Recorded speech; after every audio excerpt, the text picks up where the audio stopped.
ഇന്നത്തെ സ്പെഷ്യൽ വയനയിലപ്പമാണ് കേട്ടോ. ഇന്ന് കുറച്ച് ചക്ക കിട്ടിയായിരുന്നു. അപ്പോൾ ഞാൻ വിചാരിച്ചു എന്നാൽ വയനയിലപ്പം ഉണ്ടാക്കാമെന്ന്. ആദ്യം കുറച്ച് നെയ്യ് ഒഴിച്ചിട്ട് നമുക്ക് കുറച്ച് തേങ്ങ ഇതുപോലെ ചെറിയ പീസാക്കിയിട്ട് മുറിച്ച് നമ്മൾക്ക് വറുത്തെടുക്കാം. ഇത് വയനയിലപ്പത്തിൽ ഇടുമ്പോൾ പ്രത്യേക ടേസ്റ്റാണ് കേട്ടോ. കടിക്കാനൊക്കെ നമ്മളിങ്ങനെ കിട്ടുമ്പോഴേ അത് പ്രത്യേക ഒരു ടേസ്റ്റാണ്. ഇനി നമ്മൾ കുറച്ചും കൂടി നെയ്യ് ഒഴിച്ചിട്ട് നമുക്ക് ചക്ക നല്ലതുപോലെ ഒന്ന് വഴറ്റിയെടുത്തിട്ട് നമുക്കതിലേക്ക് ശർക്കര നീരൊഴിച്ച് ഏലക്കാപ്പൊടിയും കൂടി ഇട്ട് ഒന്ന് തിളച്ച് വരുമ്പോഴേക്കും ഞാനിതിൽ 1.5 ഗ്ലാസ് വെള്ളം എടുത്തിട്ടുണ്ട്. ഒരു 400 ഗ്രാമിനടുപ്പിച്ച് ഇതുണ്ട്, ശർക്കരയുണ്ട്. അതിന് ഒരു 1.5 ഗ്ലാസോളം വെള്ളം ഒഴിച്ചു. അധികം വറ്റിക്കേണ്ട ആവശ്യമില്ല. ശർക്കര പാനി ഒന്ന് തിളച്ച് വരുമ്പോഴേക്കും നമ്മൾക്ക് എടുത്തു വെച്ചിരിക്കുന്ന 2 ഗ്ലാസ്, ഞാൻ ഗ്ലാസ് കണക്കിനാണ് ഇടുന്നത്, 2 ഗ്ലാസ് അരിപ്പൊടി, ഇടിയപ്പപ്പൊടിയാണ് ഇടുന്നത് കേട്ടോ. അതിട്ട് കൊടുത്ത് പെട്ടെന്ന് നമ്മൾക്ക് ഇതുപോലെ ഒന്ന് ഇളക്കി മിക്സ് ചെയ്ത് എടുക്കാം.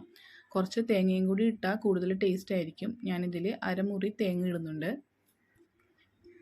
ഇതുപോലെ നല്ലതുപോലെ ഇളക്കി നല്ലോണം യോജിപ്പിച്ചെടുക്കണം. ഇതിപ്പോൾ നമ്മൾക്ക് വെള്ളം പോലെ കാണുന്നെങ്കിലും കുറച്ച് നേരം നമ്മളൊന്ന് തിളച്ച് കഴിഞ്ഞ് ഒന്ന് ഇളക്കി മിക്സ് ചെയ്ത് വെച്ച് കഴിഞ്ഞാൽ നമ്മൾക്ക് കുഴച്ചെടുക്കുന്ന രീതിയിൽ ആയിക്കോളും. അരിപ്പൊടി ഇട്ടേക്കുന്നതുകൊണ്ട് വെള്ളം നല്ലതുപോലെ കറക്റ്റായിട്ട് നമുക്ക് കിട്ടിക്കോളും. ഇനി നമ്മൾക്ക് അതിലേക്ക് ഞാൻ വറുത്ത് നേരത്തെ വെച്ചിരിക്കുന്ന തേങ്ങ കൊത്തും പിന്നെ നമ്മൾ നോർമൽ തേങ്ങ ചിരകി വെച്ചേക്കുന്നതും കൂടി ഇട്ട് മിക്സാക്കി കണ്ടോ. ഇപ്പോൾ തന്നെ ഇതുപോലെ ആയി. ഇനി കുറച്ച് നേരം നമ്മൾക്ക് ചൂടാറി കഴിയുമ്പോഴേക്കും കറക്റ്റായിട്ട് നമുക്ക് കിട്ടും.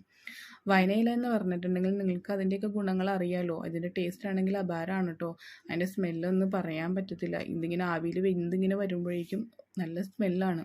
അപ്പോൾ ഞാനിത് വയനയില ഇതുപോലെ ഫോൾഡ് ചെയ്ത് ഇറുക്കിൽ കുത്തി വെച്ചിട്ടുണ്ട്. ഇങ്ങനെ കുത്തി വയ്ക്കുമ്പോൾ നമ്മൾക്ക് എളുപ്പത്തിൽ ഫില്ല് ചെയ്ത് നമുക്ക് ഗ്യാസിലേക്ക് പെട്ടെന്ന് വയ്ക്കാൻ പറ്റും. അപ്പോൾ ഇതുപോലെ നമുക്ക് റെഡിയാക്കി എല്ലാം ഗ്യാസിലേക്ക് വെച്ച് ആവിയിൽ വേവിച്ചെടുക്കാം. അപ്പോൾ ഇത് വളരെ ടേസ്റ്റാണ്. എല്ലാവരും ഒന്ന് ട്രൈ ചെയ്തിട്ട് അഭിപ്രായങ്ങളൊക്കെ ഒന്ന് പറയണം. എല്ലാവർക്കും കുട്ടികൾക്കായാലും നല്ല ടേസ്റ്റാണ്. എനിക്കിതിൽ പ്രത്യേകിച്ച് ഉണ്ടാക്കി വെച്ചിട്ട് പിറ്റേ ദിവസം കഴിക്കുന്നതിലാണ് കൂടുതൽ താല്പര്യം. നിങ്ങൾക്ക് എങ്ങനെയൊക്കെയാണെന്നൊന്ന് പറയണേ.